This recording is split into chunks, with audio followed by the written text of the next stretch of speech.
اونی که دوست داره هیچ وقت اشک تو در نمیاره، مگه اینکه از دلتنگی براش گریه کنی.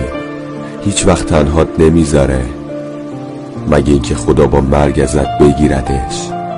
هیچ وقت عذابت نمیده، هیچ وقت باعث بیخوابی و استرس قلبت نمیشه.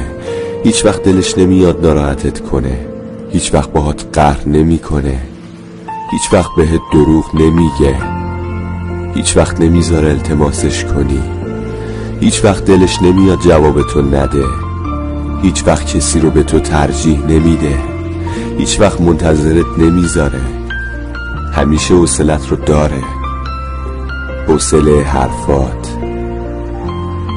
حوصله ای که برات حرف بزنه. آدمی که دوستت داره همیشه باهات میمونه. پس با بعضی ها نباش که جز ناراحتی چیزی برات نداره.